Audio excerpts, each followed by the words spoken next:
Presidential Broadcast Service. Radyo Pilipinas. Radyo Publiko ng Bagong Pilipinas para sa Bagong Pilipino.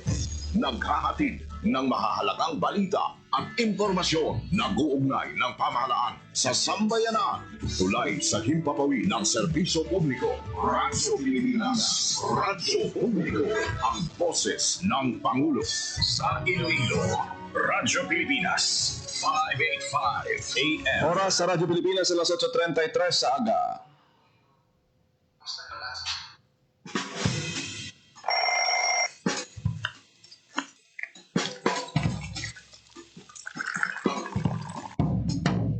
Aga sa Iloilo. Masapo. Magahod. Mabagsik. Panibagong adlaw pagkatapos ng paghuway sang gabi antes. Bago nga paglaom. Isa naman kapag lumakas sa matahong nga palaabuton. Iloilo Morning, ang programa kaupod ninyo sa pamahaw kunaga. Magadulong sa labing uligi nga balita. Mga istorya halin sa Iloilo, kag iba niya bahin sang rehiyon. Mga ginahuluhang balan, kag mga trending topic sa social media. Ululupod naton at tubangon ang maayo nga aga. Magpamati na sa Iloilo Morning. Diri sa 585 kHz sa AM band sa inyong mga radyo. Radyo Pilipinas Iloilo, the only government radio station in Western Visayas.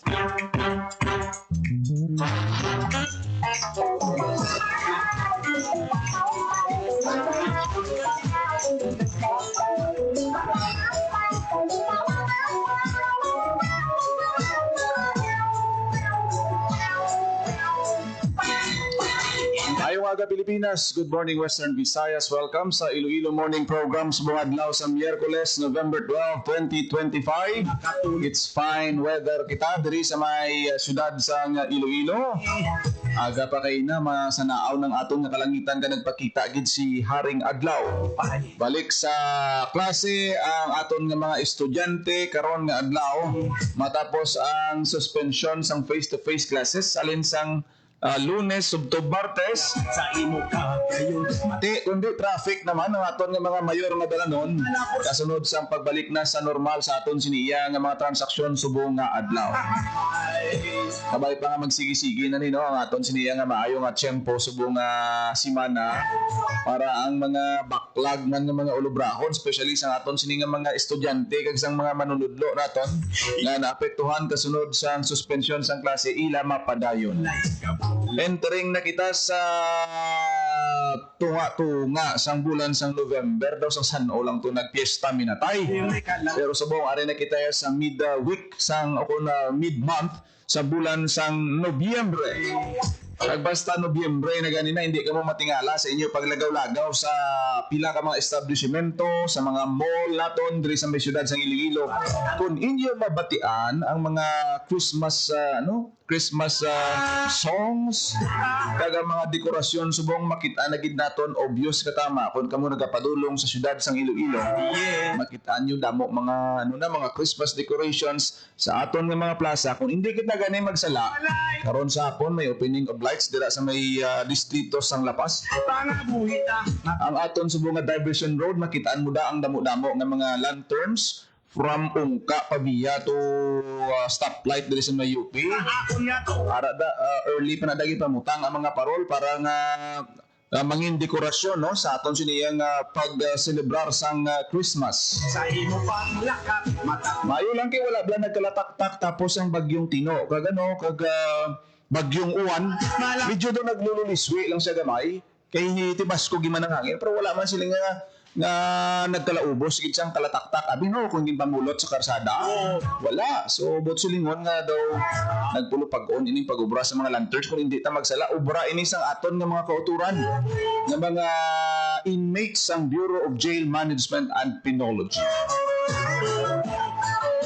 Kaya rin nakita sa recovery period ha after sang kalamidad nga aton nga naatubang sang duha ka mga bagyo nga naglaslas sa aton sini nga pungsod. Medyo masubo kay sa iban nga bahin, Cebu, Negros Occidental, Negros Island Region, sa may bahin sang Luzon, di grabe ang igo sang bagyo dito. Pero dili kita sa Iloilo, back to normal na kita kag tungod sang pagbinuligay. Sa imo yung nga Mahapos ang pagbangon kung kada isa nagabinuligay. Amo ng RDRRMC nga pasalamat gid sa mga LGUs, government agencies, mga stakeholders nag-cooperar kag nagbulig para sa aton siniyang recovery ang imo nga sa kalamidad. Tapos sila na ang dugan ko inday. Isa sa problemahan sa aton siniyang lokal nga panguluhan kag kitaman diri sa may syudad sang Iloilo ang estado sang trapiko. Subong ari kita sa holiday season na ang aton nga mga karsada ginalauman nga magbutok ginaya. Iti damo sa nagapangumpra, damo sa nagapamalaklon, damo sa nagalagaw sa syudad sang Iloilo para nga makapaliwaliwa. Kagang aton sini nga mga dalanon, isa sa mga ginatagaan karon sang konsentrasyon sang Iloilo City Traffic Transportation Management Office. Maayo lang gani subong kiti bukas ng duwata ka mga merkado, dalago nga merkado publiko diri sa may city proper area.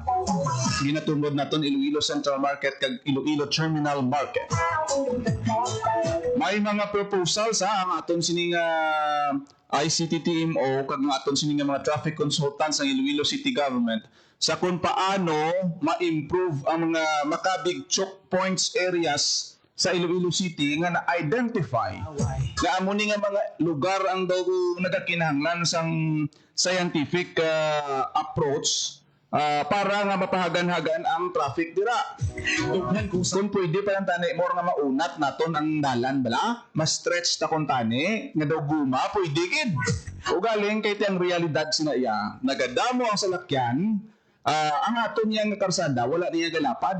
Mayo pa ang kahoy ganiya kiti sa tinion nga nagalakat sa lakat sang panahon nagataas gapanang ang mga tanong living things nagadako ang aton karsada ya kisa ti pila na ya ka dekada kag i-widening plus pa ang pagpamakal pagdamo sa mga salakyan nga naga-obstruct sa aton karsada ti ang traffic hindi madula.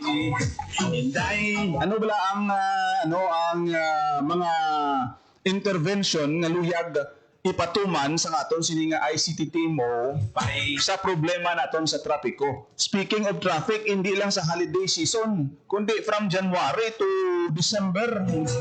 And knowing ang economic activities sa Iloilo City, ang tama ka masin naton nga tangible nga mga improvements na makita naton, damo sang mga investment, damo mga kumpanya nga magabulukas pa diri sa may syudad sang Iloilo. Basta maga-attract ina sa mga investor, employment. Siyempre ang traffic ya part din sa development. Hindi mo na iya masiling ang traffic totally eliminate mo or mapahagan-hagan mo. Muna nga isa sa mga konsiderasyon gid sa kung paano ma-manage ang husto ang problema sa traffic sa Iloilo City. Nakabahin man sang ginatawag naton nga development. Ipamati na karon ang aton nga interview, ang interview sang katapos sang City Hall Press Corps kay Mr. Raymond, no? Kay Sir Raymond kahapon sa aton siniya nga Iloilo City Traffic Transportation Management kag sa aton siniya nga traffic consultant sang Iloilo City Government, si Sir Raymond Harubilla. May mga identified choke points ang Iloilo City nga amo ning tagaan nila concentration. Halimbawa, i-adjust nila no ang mga oras sang aton sini nga traffic lights kung sa una tama kalawig, may mga suggestion nga panubuon, pagdugang sa mga infrastructure nga pwede maagyan sa aton sini mga kauturan, pag-improve sa aton ng mga pedestrian lanes, kag iban pa. Ay ipabati nato na aton sini nga interview kay Sir Raymond Harubilla, no? Kasunod sang press ko naging patawag kahapon, ano bla ang mga programa sang Iloilo City Government may kaangtanan sa sining ginapangatubang aton nga challenges sa trapiko sa syudad sang Iloilo. Si Sir Raymond Harubilla, ang traffic consultant man sa Iloilo City Government. Sa bato sa tibalag na kadahapon traffic inaga so mo ginahambal nga choke points.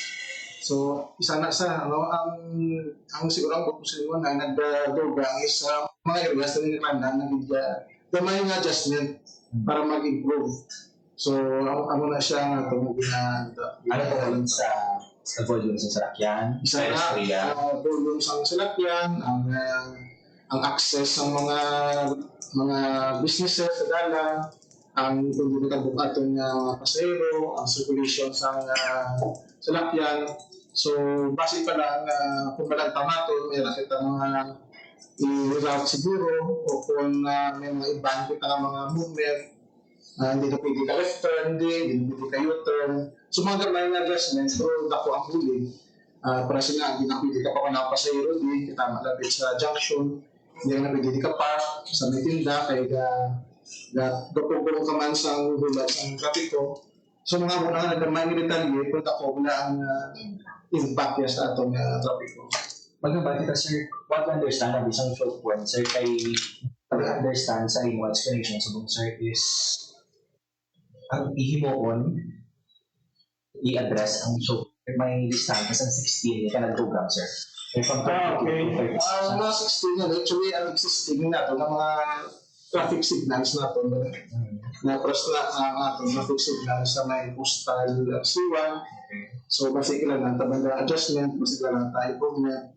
Ang atong signal kasi may prime stage na bitasan, basically lang ito may adjust ang signal timing. Ang mga signal timing na ito sa may tabukan, doon sa Minagawal, naman na pala. So, continuous na yung ato, nga updating mo, kaya hindi mo na may saya na ang mga tuloy, okay na siya. So, dapat may monitoring, may updating. So, ano na siya? So, hindi na siya constant na kung naman yung adlaw, dapat, kita ka na 60 seconds lang, kung ang inyong na 40 seconds lang. So, kung may updating kita, malantaw ang patterns ng traffic, kapag tapos may mga road closure, so kailangan naman i-adjust mga atong mga traffic signal para mag-accommodate sa road closure na. Para rin sa mga move na or strategy sa city para ma-improve ang situation sa mga choke points. May naman natang sa areas ng Tatbak, sa Molo, sa Arroyo, Pinsanas, Tabukan, siguro na namin mga scheme na talat. So, ang next stage naman is to engage ng stakeholders para magpabalo sila kasi kung paano ang epekto sa ilang access sa dalan. Di man sa itong iwan sa itong ang atong dalan doon mo na private driveway, no? So, ako na isang man issue. So, ako na siya, Mr. Further Beach, kita para may informatong publiko sa mga changes Nabatian si Engineer Raymond Harubilla, ang traffic consultant man sa aton siya nga Iloilo City Government. Actually, nag-meeting sila kaupod sa Committee on Transportation, Department of Public Works and Highways, Region 6, TTMO, ang mga transport groups naton. Gin-involve ini sila no sa pila ka mga proposed adjustment sa mga choke points nga identified nga ara na ang grabe nga mga traffic, especially ang concentration sa aton siniya nga mga mga intersection nga mayara sing traffic lights kay kinahanglan dira guro i-adjust ang timing kung ano ang kalawigon Sa imo pang lakat, matakugang mudlat sa imo pag pag-implement sang traffic discipline zone,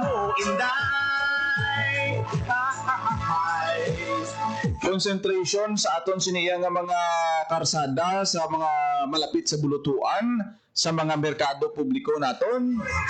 siling sang Di basta istorya traffic, dapat na long term ang approach dira no, as what Engineer Raymond Harubilla naging paathag sa bahin sa aton siniya mga punguluyo.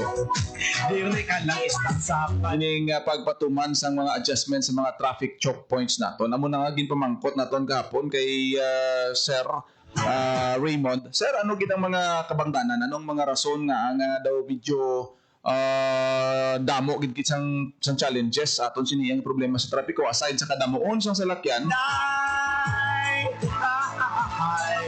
Ano gid ang mga posible rason how? Suno kay Engineer Raymond Horobilla ang pagka ang iban nga mga driver kulang din sa disiplina.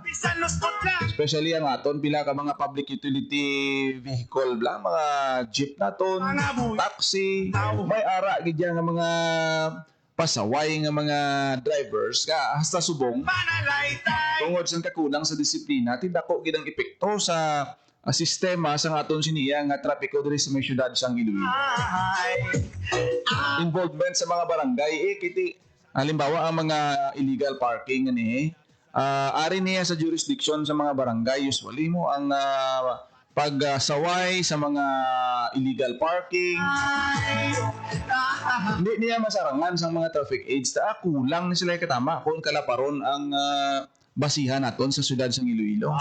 Ang kinahanglan siniya cooperation, pasanyugon ng sistema, i-develop ang coordination between sa aton siniya nga ICT team mo kagang bulig sang mga barangay officials sa pagtumoda sang mga areas sa ila barangay kundiin daw damo traffic ang illegal parking.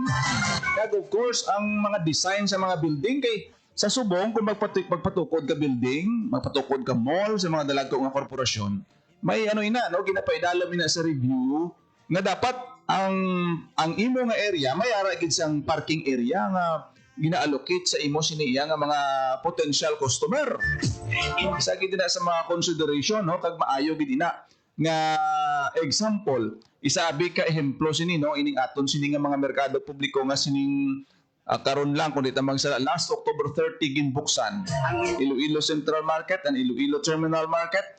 Once nga buksan ang parking area sa ibabaw, hamakon mo sa aton sini interview sa naligad kay retired Colonel Odarico Garbanzos, lapit 500 kasalakyan pwede niya ma-accommodate sa ibabaw sa aton sini mga bag-o nga merkado. Kung hindi ko magsala ang aton lapas sa public market gin-design man ina nga may parking area sa ibabaw para nga kung mangumpra ka hindi mo pagibilin sa lakyan mo sa duwa sang merkado. Kay kung hindi kita magsala ang hambal sang ICT team mo, target buksan ang traffic o kung ang rooftop parking sa Central and Terminal Market November 28 katapusan sang bulan. Kung bala mayara sing rate nina dira kung may bayad ginatunan pa ina. Ibalaan man naton may mga may mga paid parking areas kita diri sa may city proper. Ilaban-laban may posible may ara gid na kaya ang iban nga LGUs patuman sang paid parking sa pila ka mga areas naton diri sa may syudad sa Iloilo kag sa ilaman nga mga lugar. Hindi malayo nga matabo man na sa aton. Usa inalipay.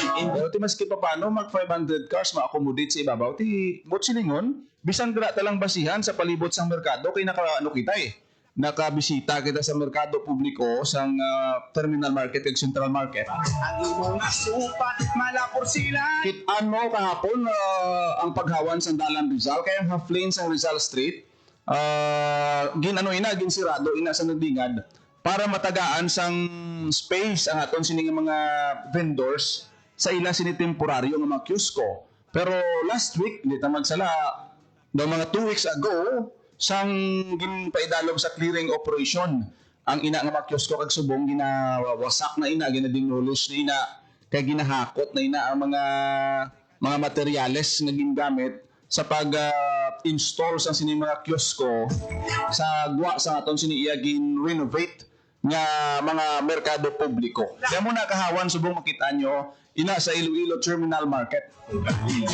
Isa lang na ka lane ang makaagi subong daw 4 lanes ligwa pwede makasugat anay ang aton sini nga mga salakyan. Di may kasulhayan nga mabatsyagan sa sini nga mga areas nga anay tama gid kagutok ang aton siniya nga sitwasyon.